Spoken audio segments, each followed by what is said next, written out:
3, 2, 1, 큐! 권도영. 유성열의 광명 광명 뉴스룸. 대표님. 네. 대통령 선거가 이제 정말 코앞으로 다가왔습니다. 네, 한 네. 2주 네. 남았죠. 오늘 2월 23일이니까 딱 2주 남았는데요. 네. 대통령 선거 이후에 또 6월 1일 바로 또 지방선거가 있는데 이번에 특별하게 대선에 영향을 끼치는 지방선거를 한번 분석하는 시간을 가져봤죠? 네, 대선 결과에 따라서 네. 이번 광명시장 선거가 어떻게 될지 저희가 한번 예측을 한번 해보고, 그리고 후보의 당선 가능성에 대한 부분도 광명 포스트의 시각으로 분석을 하는 시간을 갖도록 하겠습니다.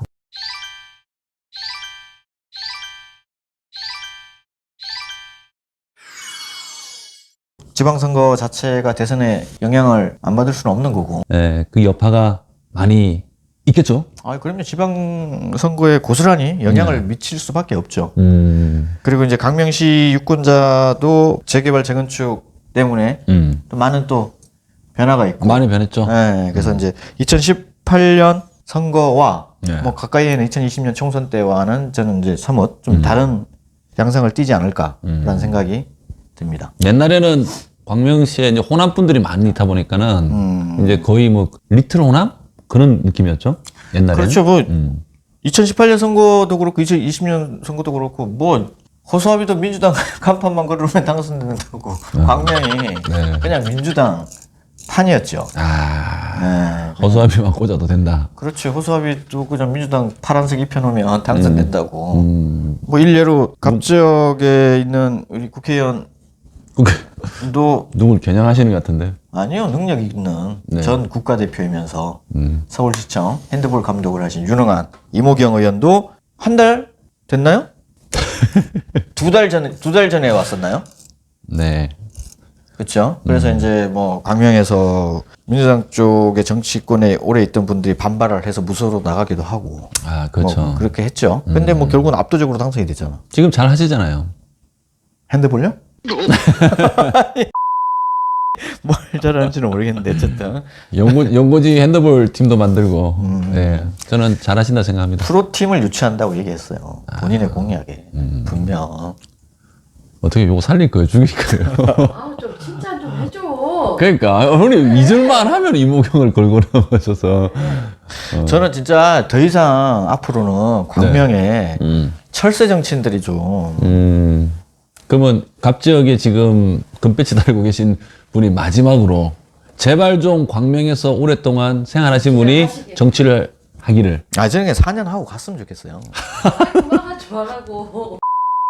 그래서 대선 결과에 따라서 광명시장 선거에 어떤 영향을 미칠지, 그리고 그 당선 가능성과 그 후보자들에 대한 부분들을 면밀히 한번 저희가 분석해보는 시간을 갖도록 하겠습니다. 그러면은 대통령 후보, 그럼 일단은 뭐 거대 여야, 뭐 1번 이재명이냐, 2번 윤석열이냐, 요 두 개 갖고만 얘기하는 거겠죠? 그렇죠. 네. 뭐 흑영영 이런 분들 후보자가 지금 한 10몇 분 돼가지고 14분인가? 다 할 수는 없고. 그래서 뭐 심상정, 안철수까지 다 보고 싶고 허경영도 하고 싶은데 현실적으로 현실적으로. 당선 가능성이 그 두 분 중에서 나올 가능성이 높으니 그래서 이제 이재명 후보가 당선이 되었을 때 광명 선거판과 그리고 윤석열 후보가 되었을 때 광명시장 선거판 이 두 카테고리로 한번 저희가 나눠서 분석을 해보는 시간을 갖도록 하겠습니다. 광명은 최근 10년 뭐 그전까지 거슬러 올라가도 되겠지만 최근 10년 동안의 선거판에서는 민주당이 강세죠. 그죠. 민주당이 거의 싹쓸이 했다고 봐도 무관하죠. 그죠? 거의 싹쓸이죠. 뭐 시장 선거, 국회의원 선거 모두 다 민주당이 싹쓸이 했고. 이번 대선 끝나면은 이제 그런 현상은 안 나올 수도 있죠. 있겠죠. 파란색 분이 아니고 빨간 분이 되면. 이재명 후보가 대통령이 당선이 되면 2018년과 아주 판박이, 그때도 그 당시에도 4개 지역구 도의원은 다 민주당이 가져갔고 시의원도 마찬가지. 3명 뽑는 데는 다 2명이 민주당이었고 또 2명 뽑는데도 다 민주당이었죠. 그러니까 인물 안 보죠. 그런 것 같아요. 인물 안 보는 것 같고. 그만큼 이제 민주당이 강세 지역이었잖아요. 그죠? 공천만 하면 당선이 된다. 그래서 이제 거의 뭐 국가대표 그 양궁? 양궁요? 양궁 선수들이 국가대표 네. 되기가 힘들지. 되고 나면 거의 뭐 금메달이 보장이 되잖아. 네네. 그래서 네. 국가대표 예선전이 힘들지. 마찬가지로 지역에서도 경선이 힘들지. 그쵸. 경선이 확정이 되는 순간 거의 곧 당선 아닌가. 아, 그러면 지금 1번 이재명 후보가 대통령이 되면 2018년 지방선거처럼 동일한 결과가 나오지 않을까라는 생각이 들어서 저희가 먼저 이제 시장에 대한 부분을 한번 얘기를 해보면 네. 이재명 후보가 당선이 된다라고 얘기를 하면 누가 될까요? 민주당 후보가 누가 나와도 당선이 되겠죠, 그죠? 아, 누가 나와도. 그래서 지금 이제 크게 보면 지금 이제 거론되는 후보들, 네. 지금 출판 기념회를 세 분이 하셨죠. 그죠? 네. 그러니까 이제 현역인 박성원 박성훈 시장님이 하셨고, 시장님과 이제 그리고 이제 김윤호 민주당 원내대표 시의원 네. 그리고 임혜자 전 청와대 선임행정관 이렇게 세 분이 공식적으로 이제 출판 기념을 했기 때문에 네. 시장 선거에 뛰어들지 않을까라는 생각이 드는데 네, 출마 선언을 했고 거의. 그렇죠. 그럼 이 세 분 중에서 만약에 그 경선을 한다라고 하면 네. 3인 경선을 하면 100% 현 시장이 유리하겠죠. 박성훈 시장이 지금 현역이니까 유리할 테고 제가 봤을 때는 2인 경선을 갈 텐데 2인 경선. 그러면은 김윤호 원내대표하고 임혜자 전 선임행정관하고 단일화 이루어지나요? 단일을 하겠죠. 그래서 임혜자 그 후보와 김민호 후보가 단일화를 해서 박성훈 시장하고 빅매치를 하겠죠. 지금 그래서 이재명 후보가 대통령이 된다는 그 가정하에 지금 얘기하는 거죠? 이재명 후보가 대통령이 된다면 예. 민주당 후보는 박성훈 시장하고 그 다음에 김민호 의원하고 경선을 할 것 같아요. 임혜자 행정관은 빠지는 건가요? 임혜자 행정관은 김윤호 의원하고 단일화를 할 것 같고, 그렇게 해서 경선을 할 것 같고요. 섭섭해하지 않나요 지금? 그래 이제 뭐 둘이 경선을 해서 이긴 사람이 이제 시장이 될 건데 아하. 여기 이제 변수가 하나 있는 게 뭐냐면 지금 이제 그 수면 아래에 있는 후보가 있어요. 지금 많은 분들이 지금 모르고 계시죠. 그죠? 네. 이재명 후보 캠프에서 지금 뭐 역할을 하고 있다고. 그래서 광명의 정치인들 중에서는 가장 이재명 후보와 가까운 측근이다라고 얘기를 하는 분이 오랫동안 그 이재명 캠프에 있었죠. 그 대표님 말씀은 윤석열 후보가 대통령이 되면은 안 나올 거고 이재명 후보가 대통령이 되면 다크호스 한 명이 나온다는 거죠. 근데 지금 얘기는 할 수 없나요 그분을? 얘기할 수 있죠. 이름을? 지난 선거에서 경선에서 패했죠. 아 지방선거에서 4년 전에. 4년 전에 민주당 당내 경선에서 패해서 시장 출마를 하지 못했던 후보. 2년 전에 총선에서는 무소속으로 국회의원 선거 나왔던. 나왔던. 이재명 후보가 대통령이 되면 나올 수도 있다. 친하죠. 이재명 후보하고 엄청 친하죠. 뭐 연결고리가 있다고 얘기를 하더라고요. 그렇죠. 그래서 이재명 후보가 되면 내리 꼽나요? 아니 밀어요 뒤에서? 꽂을 수도 있겠죠. 왜냐하면 뭐 농공 행상을 하잖아요. 대통령이 됐는데 네가 이 정도 역할을 했으니 뭐 이 정도에 대한 부분은 뭐 보상으로 해주겠다. 이재명 후보가 대통령이 되면 네가 해라 광명시장이라고 뒤에서 쫙 밀어주겠네 그죠? 그렇죠. 아니 뭐 근데 그걸 사또 뽑는데 중앙에서 뭐 얼마나 그 관심을 정도는 갖겠어. 아니고? 그냥 뭐 그래요? 광명시장 정도는 본인의 기여도 기여도에 몫으로 따라서, 이렇게 해줄 수 있는 부분도 있다고 보고 있죠. 근데 반드시 그렇다는 얘기가 아니라 그런 얘기들, 그런 설들도 좀 설득력을 얻고 있다라고 얘기를 해서 이재명 후보가 됐을 때는 크게 두 가지. 우리가 이제 너무나 잘 알고 있는 이 세 명의 후보 네. 중에서 경선을 통해서 시장에 나올 확률도 있고 아니면 지금 그분. 수면 아래 그분이 나와서 K라고 하죠. KC가 나와서 K씨가.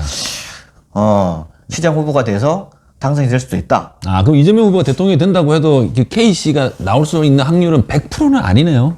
정치가 생물이고 저희가 예측을 하는데 100%가 어디 있어요? 불가능하지. 근데 가능성이 크다 이런 거죠. 가능성이 있다라고 있다. 저는 얘기하고 싶고 높다 낮다고 하는 부분은 아직 정보가 제가 명확하지가 않아서 뭐 이렇게 단정적으로 얘기는 못 드릴 것 같고 아하. 이제 그분의 연결고리 네. 이제 그 이 지방 정치가 중앙 정치와 분리될 수는 없는 거 아니에요? 네. 이제 그렇게 해서 이 사람의 연결고리가 어느 정도 그 연결고리의 어떤 그 얼마나 단단하냐에 따라서 뭐 다르겠죠. 최측근이다 만약에 그 연결고리가 그러면 가능성이 높은데 지금 저희가 알고 있는 것처럼 그 정도는 아니다라고 하면 이재명 후보가 대통령이 된다고 해서 우리 아까 말씀드린 그 K씨가 반드시 민주당의 시장 후보가 된다는 얘기가 아니라 그분이 시장 후보로 나올 수도 있고 그래서 그렇게 나와서 본인이 민주당 후보가 될 수도 있고 라고 하는 부분들은 경우수가 있다. 그 가능성이 높다라고 높다. 하는, 야, 이것도 예측이 항상 이게 좀 살아있네. 지금 뭔가 계속 우리가 모르는 것들, K씨에 대한 변수. 이제 그런 얘기들이 나오는데 이제 모르죠. 어떻게 될지. 야, 이번 지방선거 이재명 후보가 대통령이 돼도 와우, 변수가 되게 많네요. 박 시장님의 입장에서는 달갑지 않은 소리일 그렇죠. 수도 있죠. 이제 이재명 후보가 된다고 해서 무조건 현역 시장인 박 시장이 재선에 유리하다라고 할 수 없는 부분에 대해서 한번 말씀을 드리는 거고 이것도 이제 어디까지나 가정이니까. 그게 가정이니까 너무 심각하게 생각하지 마세요, 시민 여러분. 우리끼리만 생각하고 있는데. 두 번째는 이제 윤석열 후보가 대통령이 됐을 때 이제 이 부분이 저는 좀 더 드라마틱하지 않을까. 지금 여론조사로 보면은 그 박빙이죠. 그분이 박빙인데 그분이 좀 많이 앞서고 있는 조사가 나오니 개인적으로 광명시 선거판에서는 지방선거판에서는 윤석열이 됐을 때 큰 소용돌이가 치지 않을까. 만약 윤석열 후보가 대통령이 되면 그러면 민주당 후보가 누가 될 것이냐. 그때는 이제 고소합의 꽂아도 된다는 그런 건 아니니까 그죠? 그때는 이제 그런 걸 생각을 하겠죠. 양쪽의 국회의원들이 국민의힘의 그 바람을 잠재워야 되니 본인이 생각하고 있던 후보들을 과연 끝까지 밀어붙일 수 있느냐라는 문제. 지금 각과 을의 지금 국회의원이 지금 생각이 그렇죠. 다르죠. 다른데 그렇게 되면 이제 국민의힘을 잠재울 수 있는 당선 가능성이 가장 높은 후보로 의견 일치를 보겠죠. 물론 이제 광명 시민들 중에서는 대통령 후보는 뭐 윤석열을 뽑는다 하더라도 시장은 민주당 시장을 뽑아야 된다고 하는 분들도 많을 수도 있고. 많다고 얘기는 들었어요. 그런 뭐 갭 차이는 있다고 보는데 그럼에도 불구하고 그렇죠. 대통령이 국민의힘에서 되면 국민의힘 바람은 사실 무시할 수 없는 거겠죠. 그렇죠. 그러면은 국민의힘의 바람을 잠재울 수 있는 민주당 후보가 누굴까라고 생각을 해보면 전 답이 나올 것 같은데. 누군가요? 얘기해 줄 수 있으세요? 아니 지금 이제 하나씩 놓고 보면 지금 현역 박성원 광명시장의 장점, 인지도에서는 다른 두 명의 후보들이 못 따라가죠, 그죠? 그렇죠. 현역이니까. 현역이고 또 시장님이 그렇게 뭐 못한 것도 없잖아요. 그렇게 잘한 것도 없죠. 그리고 보드카 느낌? 무색무취무양이었던. 근데 이제 역대로 보면 재선을 했을 때 그렇죠. 성과가 상당히 좀 뛰어났다. 그래서 이제 대부분의 그 초선 시장들이 헤매다가 3년을 보내고 뭐 일을 하려고 하니까 그런 맞아요. 뭐 1년 지나고. 대통령도 이제 중임제 하자는 얘기가 그래서 나오는 거 아닙니까? 5년 한 번 하고 빠지는 건 좀 연속성이 없다. 박성원 시장님도 재선하면은 더 잘하실 거예요, 그죠? 네, 잘하겠죠. 그래서 별로 영혼이. 그러니까 뭐 이제 박 시장님의 장점은 인지도. 네, 인지도. 그죠? 인지도에서 국민의힘 후보로 거론되는 분들 중에서 훨씬 앞서잖아요, 그죠? 그랬을 때는 인지도 측면에서 장점이 있기 때문에 경쟁을 한번 해볼 만하다. 근데 두 번째 이제 김윤호 더불어민주당 원내대표인데 시의회 저는 쉽지 않다고 봅니다. 누가요? 김윤호 대표님. 김윤호 후보가 민주당 후보가 됐을 때 과연 국민의힘 바람을 잠재울 수 있을까? 저 물음표가 있어요. 그 이유는 아무래도 경력이 좀 약한 초선 시의원 한 번 했으니까. 그렇죠. 이분의 어떤 뭐 인품이나 능력이나 이런 거를 가지고 얘기를 하는 게 아니라. 그럼요. 그분은 훌륭하죠. 저도 좋아하는데 개인적으로. 초선 시의원으로서 과연 이 국민의힘 바람을 잠재울 수 있을까라고 하는 부분에 대해서 조금은 그러니까 이제 국민의힘 대통령 후보를 찍었던 분들 중에서 면밀히 한번 스펙을 살펴볼 거 아니에요. 그렇죠. 그러면 아무래도 좀 약해 이럴 수 약하다라는 생각이 좀 들 것 같아. 아. 그래서 저는 조금 그럴 것 같고. 네. 지금 윤석열 후보가 대통령이 됐을 때 가진 거죠. 네. 그리고 이제 김윤호 의원님이 섭섭해도 받아들일 건 받아들이세요. 네. 저 임혜자. 네, 임혜자 전 청와대 선임 행정관. 네, 임혜자 청와대 선임 행정관. 네. 뭐 임혜자 행정관이라고 제가 줄여서 얘기를 하면 네. 임혜자 행정관은 지금 인지도를 많이 높이고 있더라고요. 지금 뭐 종편에서도 활발하게 패널로 나오시고. 네. 그래서 저도- 이제 언론에 많이 노출을 하면서 본인 인지를 되게 높이는 것 같아요. 네. 뭐 스펙이나 이런 걸 봤을 때는 그래도 가능성이 좀 있지 않을까. 대표님 보실 때는 김윤호 지금 광명시의회 더불어민주당 원내대표하고 청와대 선임 행정관을 지내신 임혜자 좀 후보하고 두 분의 그 경력은 누가 좀 더 높나요? 제가 주관적인 생각이 아니라 네. 그 이제 이력을 보면 임혜자 행정관이 훨씬 유리하죠. 그리고 아무래도 경력이 이런 부분에서 윤석열 후보가 대통령이 되면 네. 저는 박성원 시장하고 임혜자 행정관하고 경선할 것 같아요. 그래요? 네, 저는 그렇게 봅니다. 그러니까 왜요? 인지도나 경쟁력이 있어서 김윤호 의원이 국민의힘 바람을 잠재우기는 스펙이 좀 떨어진다. 라고 보면 국민의힘을 빨간 바람을 누를 사람은 김윤호 의원은 좀 약하다. 그렇지. 그래서 이제 김윤호 의원이 임혜자 행정관하고 단일화를 해서 네. 박성원 시장하고 임혜자 행정관하고 경선을 해서 둘 중에 후보가 하나가 나오겠죠. 그렇게 해서 국민의힘 후보와 최종적으로 이제 맞붙겠죠. 저는 그렇게 생각이 듭니다. 이거는 그냥 제 개인적인 생각. 대표님의 지금 개인적인 생각이시죠? 네, 제 개인적인 생각이고. 이렇게 될 수도 있고. 그렇죠. 이렇게 될 수도 있고 아니면 3인 경쟁을 할 수도 있고 아니면은 뭐 윤석열 후보가 됐음에도 불구하고 김윤호 의원하고 박성원 시장이 경선을 할 수도 있는 부분이고 국회의원들이 2년 후에 본인 선거가 있잖아요. 네. 그러니까 본인 선거를 준비를 안 할 수가 없거든요. 그죠. 그렇죠. 국회의원 선거에서 시장의 역할이 크죠. 그럼요. 시장 역할이 또 엄청나기 때문에 그래서 그런 거를 생각을 많이 할 것 같고 그래서 그런 변수들 저희가 이제 그 얘기했던 그 이상의 변수들도 네. 많이 나오지 않을까라는 생각을 하는데 그래서 이제 윤석열 후보가 대통령이 된다는 전제하에서는 네.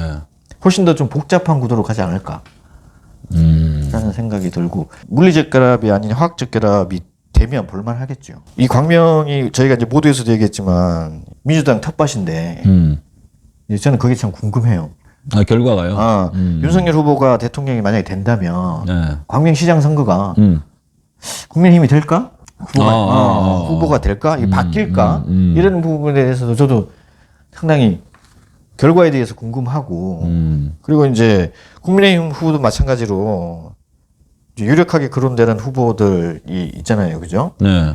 김기남 지금 갑지역 당협위원장? 그다음에 우리 김기남 당협위원장하고 이호선 전 시장님하고 그다음에 심중식 전 시의회 의장, 네, 그리고 이제 권태진 도의원 전 도의원 네 분이 이렇게 문망에 오르고 있고. 근데 이제 유력한 후보는 김기남 당협위원장과 이호선 시장님이 이제 그 네 분 중에서 좀 앞서가는 것 같고 그 네 분 중에서 그 두 분만 가지고 일단 얘기를 하면 두 분 중에 한 분이 어떤 분이 나오냐에 따라서 마찬가지로 또 얘기가 또 달라질 수 있겠죠. 그죠. 이호선 전 시장님은 윤석열 후보가 대통령이 되면 나온다고 얘기를 분명히 하셨기 때문에. 그렇죠. 예. 그러면 또 당내 경선도 생기는 거네요. 윤석열 후보가 경선을 대통령이 하겠죠. 되면. 야, 이 판세가 희한하게 읽히네. 그렇죠. 지금 저희가 이제 유권자 수를 저희가 이렇게 보고 있잖아요. 네. 보고 있는데 그 수화동 일직동 네. 쪽에 유권자가 엄청 많이 늘었잖아요. 그죠? 네. 지금 총 이제 인구는 지금 30만이 조금 안 되는 29만 5천 명. 이게 작년 5월달 기준인데 선관위 자료인데 지금 이제 올해 유권자 수가 25만 명이죠. 네. 24만 9,460명. 네. 한 25만 명으로 보면 근데 그 중에서 소화동 일직동 쪽의 유권자 수가 네. 6만 7천 명 6만 7천 명. 정도 되죠. 네. 6만 7천. 그러니까 이제 광명이 지금 재개발 재건축으로 해서 많이 젊은 층이 많이 들어왔죠. 그죠. 인구 구성에서 변화도 있고 그리고 이제 어떤 뭐 그래도 광명은 이제 아파트 값이 비싸가지고 그냥 좀 소위 좀 중산층들이 많이 좀 많이 들어왔죠. 그래서 인구 구성들 뭐 소득 수준도 마찬가지로 그런 그 분포도가 좀 많이 지난 선거 2018년 선거 때와는 많이 변할 것 같아요. 변했어요. 인구가 좀 많이 이렇게 좀 어떤 지역 색깔도 좀 조금씩 이제 흐려지고. 그렇죠. 그래서 이번 지방선거의 결과가 진짜 더 기대가 되는 부분이 과연 광명에서 지금까지 계속 민주당이 텃밭이었는데 그걸 계속 명맥을 유지할 수 있나 아니면 여러 가지 또 재개발 재건축으로 인해서 변화를 맞이할까라고 하는 그런 부분에 대해서 저도 이제 관심을 갖고 있는 부분이고 그래서 지금 정치인들도 이 부분에 대해서 상당히 좀 촉각을 좀 곤두세우고 있는 것 같아요. 그렇죠. 네. 맞습니다. 아직은 너무 지역색이 강세이다 보니까는, 네. 그런데 저는 이게 꼭 바람직하다고는 생각이 안 들거든요. 네. 그렇죠. 네. 지역구도 깨야지. 깨지고. 깨야죠.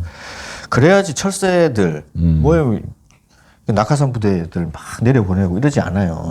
그러니까 지역 정서가 외부 정치인에 대한 어떤 반감이 크면 중앙당에서 함부로 사람들을 내려보내지는 않겠죠. 그죠? 네. 맞아요. 여기는 뭐 누구를 보내도 된다 이런 식으로 오만한 생각에 의해서 그런 결과가 난 거니까.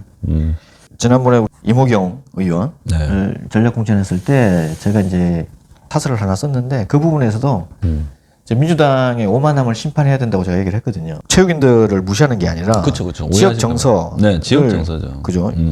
지역 정서와 전혀 맞지 않고 그리고 지역을 잘 모르는 맞아요. 분이 와서 하고 있으니 이제 그에 대해서 광명을 너무 무시하는 거 아니냐. 그렇죠. 그분은 비례로 왔어야죠. 비례대표로. 원래 비례로 가려고 그랬죠. 그러니까. 이몽현 의원이 좀 섭섭하겠네. 네. 어쨌든 저는 지역 정치인들 중에서 중앙 정치를 하는 분들이 나오고 그래서 단계를 좀 밟아가고 그래서 뭐 시의원, 도의원, 시장하고 또 시장했던 분이 또 국회의원도 하고 그렇죠. 뭐 이렇게 해서 지역 정치인들이 성장하는 그런 모델로 그렇게 기존에 있는 정치인들이 그렇게 코스를 밟아갔으면 좋겠다라는 생각이 들고 그래야지 그 지금 이제 뭐 50만 늘 바라보고 있는 광명의 어떤 그 대계를 서로 상의하면서 그죠? 즉 시장과 국회의원들 또 시도의원들이 함께 머리를 맞대면서 그렇게 현안들을 해결해 나갈 수 있지 않겠어요? 그렇게 하려고 하면 대표님 말씀대로 하려면 젊은 정치인들이 많이 나와야겠네요. 그죠? 젊은 정치인들이 많이 나와야죠. 젊은 정치인들 제가 최근에 이제 본 젊은 정치인들이 많이 있어요. 민주당에도 있고. 이름도 얘기해 주실 수 있나요? 그죠? 최민 보좌관. 이모경 국회의원 지역 보좌관이었고 이제 비서관인데 최민 있고 그리고 이제 박영훈 민주당 그 대학생위원장 지금 박성민 시의회 의장의 아들이죠. 장남. 그리고 국민의힘으로 가면 그 청년위원장 갑 지역의 김상겸 청년위원장 30대죠. 영훈이는 20대고. 있는데 제가 봤을 때는 상당히 괜찮은 것 같아요. 이번에 3명이 다 나오나요? 지방선거 때? 그건 잘 모르겠고 저는 이제 얘기를 같이 해보고 뭐 이렇게 대화를 한번 나눠봤는데 이 친구들이 지역에서 좀 잘 성장을 해서 좀 제대로 쓰였으면 좋겠어요. 소중한 정치인으로 그렇게 성장을 했으면 좋겠다라는 부분들. 기존에 있는 정치인들을 보다 이게 당연한 얘기겠지만 정당 색깔보다는 정당의 가치를 본인이 명확하게 인지를 하고 있는 것 같고 정치를 본인이 왜 하는지에 대해서 명확한 철학과 소신이 있더라고. 그래서 그 꿈, 그 마음 변치 않고 이제 좀 잘 성장했으면 좋겠네요. 그래서 이제 저희도 좀 이 친구들 앞으로 행보에 도움이 될 수 있게 저희가 역할도 좀 하고 싶고. 이번 시간은 크게 이제 이재명 후보가 대통령이 됐을 때, 그다음에 윤석열 후보가 대통령이 됐을 때, 그래서 이제 광명시장은 어떻게 선거 여파가 될지. 저희가 이제 간단하게 예측을 한번 해봤는데 3월 9일 이후에 저희가 또 한번 그렇죠. 대선 결과가 이제 나오면은 더 명확하게 얘기할 수 있죠. 대선 결과가 나오면 이제 두 분의 국회의원 분들 계시잖아요. 앞에서 언급했던 우리 이모경 의원과 을지역의 양기대 의원을 모시고 저희가 한번 두 분 모시고요. 한번 얘기를 한번 나눠보겠습니다. 그 결과가 윤석열 후보가 대통령이 되어도 이재명 후보가 대통령이 되어도 3월 9 이후에 이제 본인들이 이제 어떤 원칙으로 시장 후보를 낼 건지 낼 건지에 대해서 두 분을 동시에 모신다고요? 따로? 따로 따로. 두 분을 한번 모시고 저희가 얘기를 한번 나눠보고 네. 뭐 국민의힘에서는 당연히 이제 김용태 네. 최고위원과 김기남 당협위원장을 모시고 얘기를 한번 들어봐야 되는데 네. 또 이제 김기남 당협위원장은 본인 이제 시장 후보로 출마를 한다는 얘기가 있기 때문에 그 시장 후보 출마를 하면은 당협위원장 자리를 내려놔야 되잖아요. 그죠? 네. 그러면 공천권도 사라지고. 공천권이 없기 때문에 아마 이제 김용태 네. 최고위원하고만 저희가 이제 인터뷰를 해서 저번에 만났는데 또 한 번 더 한다는 거죠. 그렇죠. 네. 됐고 그리고 이제 시도의원 출마를 예상하고 있는 분들 또 만나봐야죠. 네, 그죠? 또 시장 또 출마 후보자들 저희가 초대해서 한번 그분들의 생각과 어떤 철학, 네. 어떤 비전을 한번 들어보는 시간을 갖도록 하겠습니다. 대선 이후에는 이제 인터뷰를 많이 하겠네, 그죠? 네, 대선 정치인들? 이후는 이제 인터뷰를 하는 시간으로 이제 채워 나갈 것 같습니다. 네, 3개월은 그렇게 채워나가겠네요. 3, 4, 5월, 그죠? 네, 그래서 이제 시민들이 좀 저희 방송을 통해서 조금 더 면밀히 후보자들을 살펴볼 수 있는 시간을 갖도록 저희가 앞으로 준비를 하도록 하겠습니다. 그게 또 언론의 역할이니까요. 네. 알겠습니다. 네. 네. 그러면 구독과 좋아요는 사랑입니다.